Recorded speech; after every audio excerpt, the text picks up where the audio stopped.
E aí galera, aqui é Gibi, tudo tranquilo com vocês? Sejam muito bem-vindos ao Eu Leio Gibi. O meu nome é João e o vídeo de hoje é pra gente conversar um pouquinho sobre os formatinhos. Sim, formatinhos. Nesse bate-papo quadrinístico eu quero conversar um pouquinho sobre esse formato de quadrinho, sobre sua importância ou não na história de publicações de quadrinhos aqui no Brasil, justamente porque tem gente que odeia formatinho, detesta, e tem gente que é completamente apaixonado por formatinhos. Enfim, qual é a razão de tanta paixão? Qual é a razão de tanto ódio? Vamos conversar exatamente um pouco sobre isso nesse vídeo. Antes, porém, se você não é inscrito no canal, aproveite este momento lindo, se inscreva no canal, porque se inscrevendo no canal, você dá uma força muito expressiva para isso que vos fala. Além disso, se você não tem lá o hábito de curtir os vídeos, curta o vídeo, que curtindo os vídeos, você ajuda muito na divulgação do canal dentro do próprio YouTube. E se for fazer suas compras online, tem uma série de links aí na descrição do vídeo, que comprando por meio desses links, você ajuda demais da conta do canal. Valeu pela força, valeu pelo apoio de vocês. Vamos conversar então sobre os formatinhos. Se você é um leitor de quadrinhos pré-Panini, você teve contato com formatinhos. Se você é um colecionador pós-Panini, você provavelmente também teve contato com formatinhos. Por quê? Porque formatinho faz parte da história de publicação de quadrinhos de super-herói aqui no Brasil. Então, dificilmente alguém não pôs a mão num formatinho, né, em sua vida aí como leitor, como colecionador de quadrinhos. Eu, quando comecei a ler quadrinhos, os gibis tinham todos esse singelo formato, que é muito menor, né, do que o formato americano. Então, os gibis lá nos Estados Unidos eram publicados nesse tamanho assim, e aqui no Brasil era publicado assim. Não é uma novidade ser publicado assim, até porque editoras que precederam a editora Abril, né, também andaram publicando os super-heróis dessa forma, e também na época da editora Abril, quando a editora Globo, por exemplo, começou a publicar alguns quadrinhos de super-heróis, eles também publicaram dentro do formatinho, eles não foram já direto para formato americano e nem nada disso. Então, o formatinho ele faz parte, né, do convívio e da caminhada aí do colecionador de quadrinhos de super-herói no Brasil. A questão de quem odeia esse formato, muitas vezes não está nem porque ele é pequeno. As pessoas muitas vezes odeiam esse formato justamente por conta do que a editora Abril fazia com as histórias. E o que a editora Abril fazia com as histórias? A editora Abril podava tudo, gente. Então, tudo aquilo que não estivesse alinhado à cronologia da editora Abril, eles pegavam e davam o seu jeito de alinhar. Então, às vezes alterava a arte, às vezes alterava roteiro, e alterava a fala, mexia no que fosse preciso para ficar dentro daquele alinhamento. Quando não, eles tinham um determinado número de páginas para publicar as histórias, mas tinha também um determinado número de propagandas para colocar dentro do quadrinho. Então, para essas propagandas caberem dentro do quadrinho, o que eles faziam muitas vezes? Propagandas igual do Instituto Universal Brasileiro, que tinha em quase todo o gibi. O que eles faziam? Eles tiravam páginas das histórias, ou seja, diminuíam a história, às vezes tinha lá 20 páginas, eles publicavam 14, 15. Tem histórias, por exemplo, que eles chegaram a publicar 7 páginas da história, podando aí 13 páginas, assim, sem dó nem piedade, entregando pra gente não a história, mas um preview, né, ou uma síntese do que a história foi, justamente por conta dessas decisões editoriais que a editora Abril tomava, quando não para alinhar com a sua cronologia, ou para fazer caber a história dentro do gibi, porque tinha que caber também as propagandas. E a gente, na época, não sabia disso, porque a gente não tinha o acesso à informação do jeito que a gente tem hoje, e isso facilitava também esse número de corte de páginas, essas coisas assim. E aí o que acabava acontecendo? A gente pura e simplesmente lia o que tinha em mãos, né? E eu até costumo brincar que Guerras Secretas, quando saiu aqui, tem a versão oficial, que é a versão lá dos Estados Unidos, né, que também depois foi republicado tudo certinho pela editora, pela Panini, né?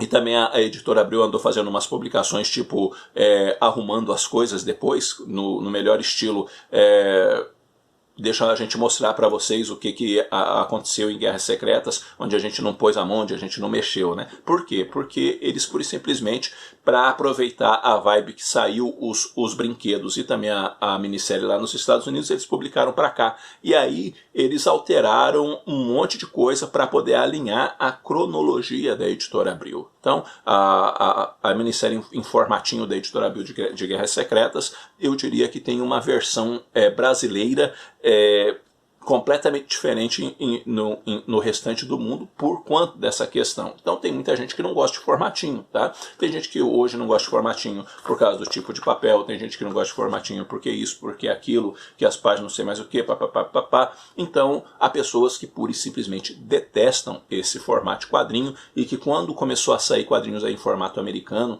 e a Panini por aí começou a republicar determinados materiais, teve muita gente que catou a coleção inteira de formatinho e vendeu, deu embora e não quer nem saber mais de formatinho na frente deles. Tá? E acha inclusive absurdo que alguém vá atrás de formatinho sabendo de tudo que a Editora Abril fazia com os quadrinhos. Onde já se viu você ir atrás de uma coisa que está tudo podado.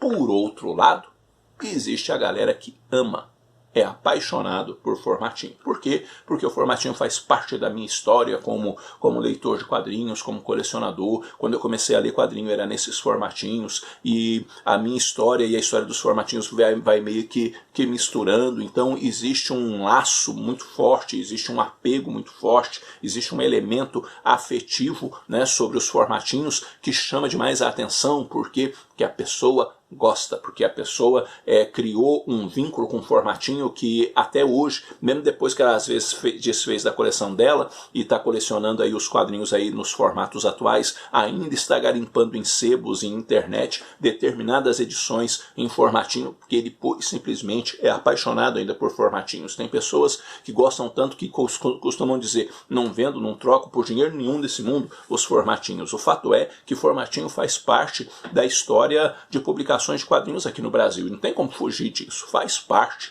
né? E muitas vezes tê-los na sua coleção é um elemento que muita gente vai se orgulhar tremendamente, porque ainda preserva seus queridos formatinhos ali. E algumas coisas a gente também tem que convir, né, que talvez vá demorar um bom tempo para sair determinadas coisas que saírem em formatinho, num formato americano, numa republicação, num encadernado, e talvez coisas que nunca sairão, como por exemplo Ron, o Cavaleiro do Espaço, uma vez que Ron era publicado na mensal do Incrível Hulk, né? E mediante essa publicação na mensal do Incrível Hulk, o que acontece? A Marvel não tem mais os direitos do Ron, o Cavaleiro do Espaço, e por conta disso dificilmente a gente vai ter aí a republicação dessa fase tão bacana do Ron, que era escrita pelo Bill Mantlo e desenhada pelo Sal Buscema. Dificilmente, mas por quê? Justamente porque a Marvel não tem mais os direitos. Então, não tendo mais os direitos, tudo que a gente tem de Ron estará contido em formatinhos. Além disso,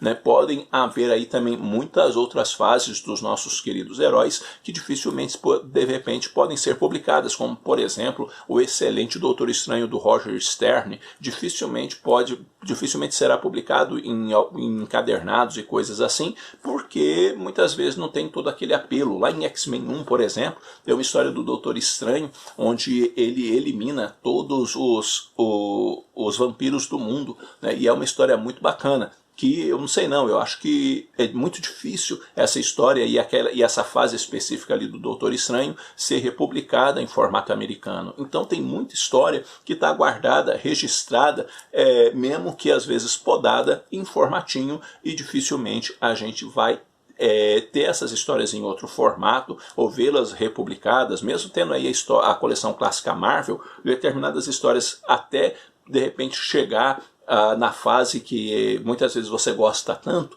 pode demorar muitos anos. Então o formatinho ainda é aquele formato de quadrinho que vai estar guardando muitas vezes essas histórias e fases muito bacanas de personagens que nós gostamos, tanto da Marvel quanto da DC, e que estão preservadas nesse singelo formato pequenininho, levinho, e que dava para guardar gibi pra caramba numa estante com esse formatinho aqui, né? Eu não sou um defensor de ter que voltar formatinho, coisa e tal, igual algumas pessoas hoje falam, devia voltar o formatinho e não sei o que. Eu acho que não. O formatinho teve seu tempo, o formatinho teve sua época, o formatinho teve seu momento, e hoje o quanto mais perto do original possível, né, tipo em formato e coisa e tal, para mim melhor. Então eu gosto muito do formato americano e tudo mais, mas eu não nego também a importância que tem o formatinho. Hoje eu não tenho muita paciência para ficar aí atrás de formatinho e completar coleções e essas coisas assim, né, porque eu completei a coleção do Hulk com as 165 edições e tenho algumas coisas ainda que eu quero em formatinho, mas eu fiquei muito tranquilo em relação a isso de ter ou não ter que correr atrás ou qualquer coisa assim, justamente por quanto de tempo, por quanto também do que já se compra e por aí adiante. Então há uma série de fatores aí, mas eu não sou um cara que detesta formatinhos, eu não sou um inimigo dos formatinhos, mas eu também não sou aquele cara mega super apaixonado por formatinhos, sabe? Eu fico aí mais ou menos no meio do caminho dessas duas coisas, porque sim, se eu ver determinadas histórias em formatinho que eu sei que dificilmente seria republicado e que é uma fase bacana, eu pegaria ali o formatinho sem dificuldade, justamente por estar guardando ali uma história que foi marcante, por exemplo, no período em que eu comecei a ler quadrinhos. Enfim, formatinho tem sua importância dentro das publicações no Brasil, tem seu valor nesse sentido. Tem.